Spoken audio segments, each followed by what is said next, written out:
D'habitude, elle passait nous voir les jeudis. Yasmine, bonjour.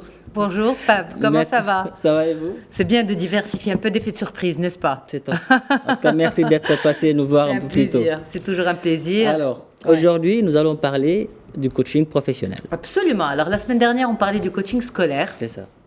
et il m'a semblé nécessaire aussi de faire le focus sur ce type de coaching en particulier parce qu'en général, on parle surtout du coaching de vie, du coaching personnel. Donc la semaine dernière, on a découvert le coaching scolaire, surtout avec voilà les notes qui peuvent tomber actuellement, etc. Les parents se disent, ok, je prends un coach, je prends un prof particulier, c'est pas la même chose, et on l'a vu la dernière fois. Là, on va parler de coaching professionnel pour savoir à quel moment les responsables, les décideurs, les RH au sein d'une structure peuvent penser à l'importance d'avoir des formations RH, des formations, lapsus révélateur, des formations de coaching professionnel pour leurs équipes. Voilà. Donc, qu'est-ce que c'est exactement? Comment ça fonctionne? Pour qui? Et tout ça, c'est tout de suite. Et c'est avec Mouna Srali, qui est consultante coach. Bonjour Mouna, comment ça va? Bonjour Yasmine, tout va bien? Très bien. Alors, je vous entends pas très bien. Je ne sais pas si, Pape, vous arrivez à entendre Mouna? Je l'entends, oui. Oui. Donc, il nous faut un bon petit un retour plateau. Ça serait bien. Voilà. Mouna, vous êtes bien là?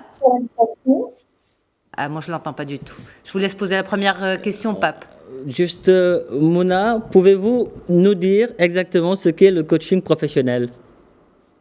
Oui, bonjour Pat, j'espère que le son est meilleur. Oui, là, je vous entends. Là, je vous entends. C'est excellent. Écoutez, déjà, merci pour l'invitation et merci beaucoup à Yasmine. Le coaching professionnel, merci beaucoup d'en parler parce que on voit aujourd'hui que de plus en plus d'entreprises, justement, investissent au niveau du coaching, parce qu'on sait très bien aujourd'hui que l'efficacité de l'entreprise dépend des hommes, justement des hommes et des femmes qui font partie de cette entreprise. D'où l'avantage du coaching professionnel. Et donc le coaching professionnel, qu'est-ce que c'est? C'est un accompagnement qui est personnalisé et qui fait que nous allons travailler donc par rapport à un objectif que nous fixons avec ce manager, par rapport aux résultats liés à l'entreprise. Donc en général, c'est un contrat qui est tripartite. Ça veut dire quoi? Ça veut dire que c'est un contrat qui est réalisé entre donc l'entreprise, le coach, l'entreprise qui demande, et puis la personne qui est coachée, donc le manager au sein de l'entreprise ou le collaborateur au sein de l'entreprise. Voilà. Donc ce contrat va déjà inclure le nombre de séances, l'objectif sur lequel nous sommes mis d'accord, et bien entendu le détail des séances est complètement confidentiel et il reste en fait à la discrétion du collaborateur pris en charge pour le coaching et le coach lui-même. Vous voyez? Donc voilà, c'est comme ça que ça. Oui, une petite question par rapport justement au déroulé. Donc, je pense qu'il faut énormément de bienveillance de la part de la structure pour proposer une personne pour le coaching professionnel. Ça, d'une part. Il faut beaucoup de clairvoyance aussi de la part de la personne qui propose. En général, c'est soit le manager, soit les RH.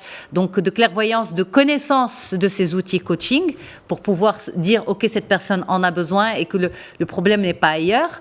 De deux. Et de trois, ça dure combien de temps? La semaine dernière, par exemple, en parlant de coaching scolaire, on avait dit que le protocole ne doit pas dépasser les 10 séances. Est-ce que c'est la même chose pour le coaching professionnel?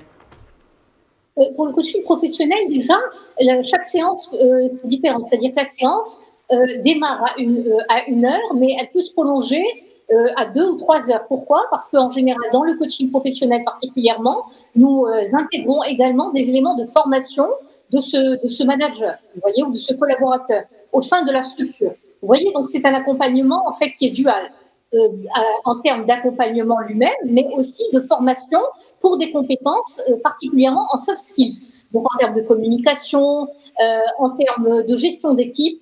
Vous voyez, parce que avant tout, comme tout le monde le sait, le but du manager, c'est de gérer, motiver et fédérer une équipe. Vous voyez, donc à partir de ce moment-là, il peut être un excellent collaborateur au sein de l'entreprise, mais à partir du moment où il est amené à prendre le lead d'une équipe, vous voyez, que ce soit au niveau hiérarchique ou transversal, là, ses compétences donc doivent être développées et c'est aussi l'avantage de ce coaching professionnel. Et heureusement, les formations actuelles des directeurs de ressources humaines font que le coaching, en fait, est un atout qui est reconnu au sein des grandes entreprises et même des moyennes entreprises.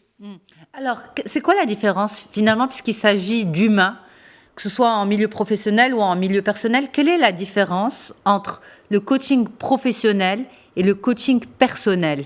Puisque les deux traitent avec l'humain et de l'humain. Exactement. Vous avez tout à fait raison, Yasmine. Ce qui arrive, en fait, c'est que déjà au niveau de l'entreprise, le plus grand capital de l'entreprise, c'est le capital humain. À partir de là, accompagner justement les compétences d'un manager ou d'un collaborateur par rapport à cette responsabilité au sein de l'entreprise est vital. La différence, pour être clair, entre le coaching personnel et le coaching professionnel, c'est qu'on va outiller ce collaborateur au sein de l'entreprise dans un environnement qui est purement professionnel par rapport à des problématiques qui elles, sont personnelles. Vous voyez, je vous donne un exemple. Quelqu'un, par exemple, qui a un souci de communication chez lui, c'est-à-dire en famille, peut dépasser cela parce qu'il y a un lien qui est relationnel, qui est puissant. Mais au niveau de l'entreprise, un problème de communication peut faire que c'est un réel coût, un coût énorme pour l'entreprise. Pourquoi ? Parce que un manager qui a du mal à gérer sa communication, c'est une augmentation de turnover, c'est des congés de maladie qui se développent, donc c'est un coût réel. C'est du présentéisme au niveau des différents membres de son équipe, vous voyez. Et finalement, quand vous avez une équipe qui est en berne, le manager ne peut pas faire le chiffre d'affaires lui-même, vous voyez. Donc la différence au niveau il nous reste de l'entreprise. Je vois la nuance, mais voilà, j'interviens parce qu'il nous reste une petite minute et je voudrais poser une dernière question. Est-ce que c'est forcément, en matière de coaching professionnel, est-ce que c'est forcément l'entreprise qui présente le candidat ou bien, par exemple, je peux, moi, demander directement à un professionnel, sans passer par l'organisation, un coach professionnel, un accompagnement en coaching professionnel? C'est vraiment une excellente question. En fait, la majorité des coachs professionnels que j'ai le font de leur poche. Ils investissent sur eux-mêmes et c'est un excellent choix parce que quand on travaille sur soi en termes de développement personnel, c'est en fait un développement, un changement dont on bénéficie toute la vie. Vous voyez, donc ça mérite vraiment l'investissement. D'une part. D'autre part, ce sont parfois des managers qui sont pris en charge, c'est-à-dire par l'entreprise, quand il y a un changement de poste, quand justement il y a une prise de poste de manager. Vous voyez, donc voilà, les conditions changent. Et les investissements changent même au niveau de l'entreprise. C'est-à-dire, on sait très bien aujourd'hui, quand on demande un plus à un collaborateur, on est amené aussi à lui donner aussi les moyens d'atteindre ce qu'on lui demande. Vous voyez ? Merci infiniment, Mona Sqali, d'avoir été en direct avec nous de Casablanca. Merci pour toutes ces explications. Alors, Pape, convaincu du coaching professionnel ? Très convaincu. Ouais. Pour autant dire que le meilleur investissement est celui qu'on fait sur soi. Sur l'humain ? Voilà. Absolument.